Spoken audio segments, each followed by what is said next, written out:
Wonderful info के मुअज़्ज़िज़ दोस्तों, अस्सलाम वालेकुम। मैं हूं मोहम्मद इशफाक और आप तमाम देखने और सुनने वालों को खुशामदीद। नाज़रीन गिरामी, आपने कभी घरेलू खरगोश रैबिट्स और जंगली खरगोश हेयर के बारे में सोचा है कि इनमें क्या फ़र्क है? आज तक आप इन दोनों को एक ही चीज़ समझते रहे होंगे, लेकिन आपको ये जानकर हैरानी होगी कि ये एक दूसरे से बिल्कुल मुख्तलिफ हैं। इनकी स्पीशीज़, इनका रहन सहन, खुराक, इनकी जिस्मानी साख्त और इनका रवैया बिल्कुल अलग हैं। इनके आबाओ अजदाद एक ही थे, लेकिन माहौल के असरात ने इन्हें एक दूसरे से बिल्कुल जुदा कर दिया। अजीज़ साथियों, सबसे पहला फ़र्क इनमें क्रोमोसोम्स का है। घरेलू खरगोश में 44 क्रोमोसोम्स जबकि जंगली खरगोश में 48 क्रोमोसोम्स होते हैं।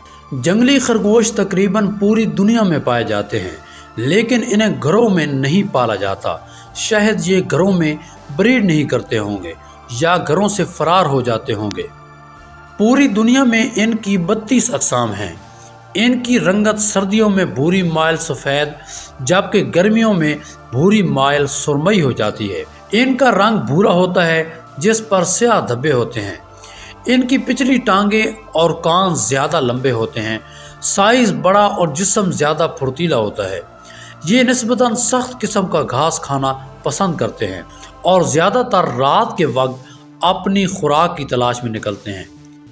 ये 64 किलोमीटर फ़ी घंटा की रफ्तार से दौड़ सकते हैं और 10 फीट लंबी छलांग लगा सकते हैं, जबकि घरेलू खरगोश इतनी लंबी छलांग नहीं लगा सकते।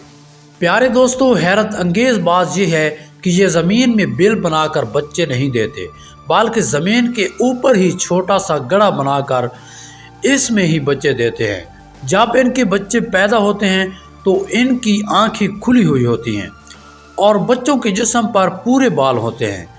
इनके बच्चे पैदा होते ही भाग दौड़ सकते हैं और अपनी खुराक खुद तलाश कर सकते हैं, यानी घास और दूध दोनों को खुराक के तौर पर इस्तेमाल करते हैं।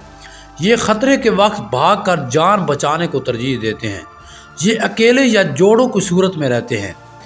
पाकिस्तान के बहुत से मैदानी और पहाड़ी इलाकों में जंगली खरगोश पाए जाते हैं। मस्कन की तबाही और बेपनाह शिकार की वजह से पाकिस्तान में इनकी नस्ल शदीद ख़तरे की ज़द में है। नाज़रीन गिरामी, घरेलू खरगोश के कान कदरे छोटे होते हैं, जिस्म कम फुर्तीला होता है। ये नरम घास खाना पसंद करते हैं। ये ज़मीन में बिल बनाकर बच्चे देते हैं। पैदाइश से काफ़ी दिन बाद इनके बच्चों की आंखें खुलती हैं। इनके बच्चों के जिस्म पर बाल नहीं होते। बिल से बाहर निकलने के काफ़ी दिनों बाद तक इनके बच्चे माँ का दूध पीते रहते हैं। इनके बच्चे बिल से बाहर निकलने के बाद यानी पैदाइश के 2 से 3 हफ्तों बाद घास खाना शुरू करते हैं। ये ग्रुप्स की सूरत में रहते हैं। ये ख़तरे के वक्त छुप कर जान बचाने को तरजीह देते हैं। जी तो प्यारे दोस्तों, ये थी आज की हमारी वीडियो और हमेशा की तरह हम आज भी उम्मीद करते हैं कि आज की हमारी वीडियो ना सिर्फ आपको पसंद आई होगी, बल्कि आपके इल्म में बेपनाह इजाफे का बायस भी बनी होगी। अगर ऐसा है तो कमेंट्स बॉक्स में अपनी राय का इजहार ज़रूर कीजिएगा। इंशाअल्लाह बहुत जल्द मिलते हैं अगली वीडियो में।